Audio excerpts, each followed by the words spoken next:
Hi guys, welcome to the channel. It's Ashton here at Precision Horology. Today I wanted to go through something with you guys, and I wanted to talk a little bit about how an automatic watch functions, or how a mechanical watch runs. Now what I've got here is I've got the barrel, mainspring, gear train, escapement, and balance of an Omega 550 that I happen to be servicing. Now I wanted to talk a little bit about how a mechanical watch runs and keeps time. Now, we know that our watch movement is not set out like this on the main plate. The watch movement is set out, obviously, to account for space. It's crowded in. We can think that if a watch was this long, it would be a particularly large movement, and it wouldn't really be good for anybody. So we cram it in, as it were, to a main plate, and that's how the watch functions. Now, I'm also going to just add this here. It's not the right mainspring, but it is a mainspring. So how does a mechanical watch function? Well, at its core, you have your crown, which is how the watch is wound, or you have an automatic weight, which winds the watch automatically, obviously. Now, what happens when you turn your crown is that your watch winds this mainspring. There's a series of gears that connect to a wheel, and that wheel sits on top of this barrel here. And that wheel turns, and it winds up this arbor here. Now, this arbor is actually attached to the center of this mainspring. Now, this mainspring is in its relaxed state. So when the mainspring looks like this, the watch is not going to run. But what happens when you transfer the energy from your hand to the crown, or to the barrel via the crown, I should say, through the gearing? It coils this spring here tighter and tighter and tighter. And as that spring coils tight, it turns this arbor, and it turns tighter and tighter and tighter around that arbor, and that is what gives that barrel power. Now, what happens is that barrel, which has the mainspring in it, wants to turn. It wants to start moving. It wants to release that energy because you're giving it energy. It wants to go. You put the gas pedal on in a car, or the accelerator on in a vehicle, and the car goes. So what happens, though, is the barrel can't go anywhere. It can't release because it has this whole gear train escapement up to the balance assembly.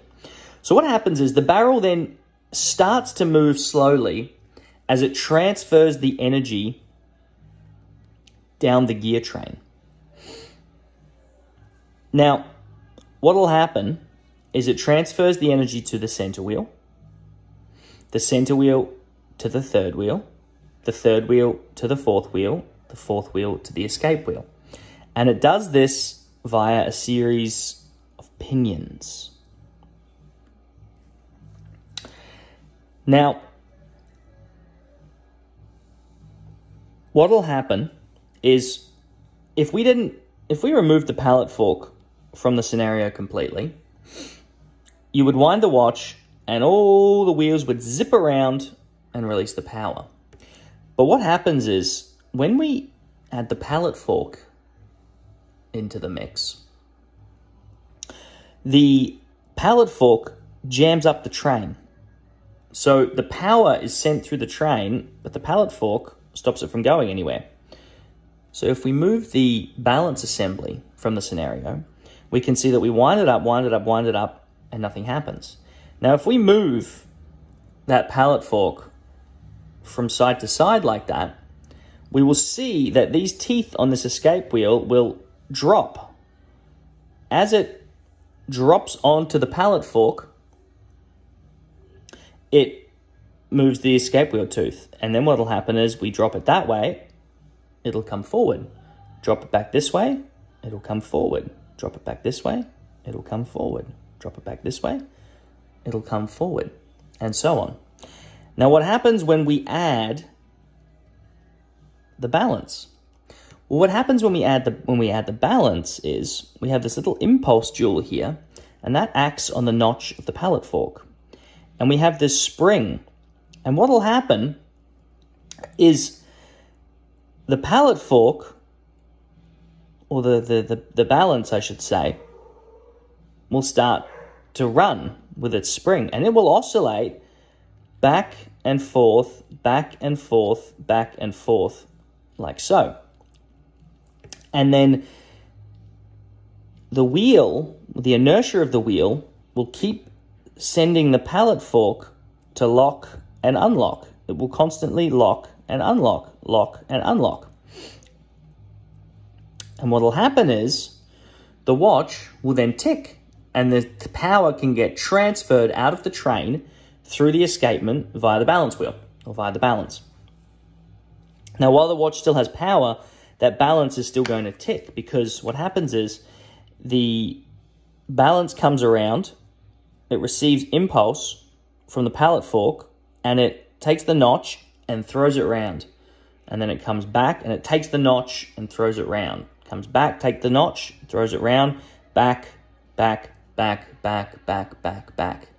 And that is how the watch keeps time. Then what we do is we regulate the length of the balance spring so that the watch keeps time 60 minutes in 1 hour, 60 seconds in 1 minute.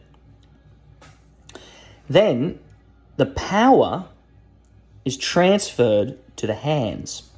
So the great wheel here, or the center wheel, it has a cannon pinion directly put on top of it through the other side of the watch. And that cannon pinion is what the minute hand sits on. So this wheel needs to be regulated to keep time 60 minutes in 1 hour. Then the minute hand is directly placed on that, and we can see the minute hand around the dial. And then we have the hour wheel, which is placed on top of the cannon pinion. If I could get it on top. Seem to be. That sits on top, and that is what our hour wheel sits on, or hour hand. And that is geared to move, obviously, around the dial once every 12 hours. And then we have our seconds pinion, which comes through the whole stack, and then that will move around the dial once every 60 seconds.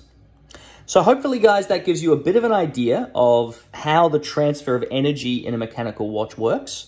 If you have any questions, please leave a comment in the comment section. If you want to know anything further, please let me know and I can try to explain it to you.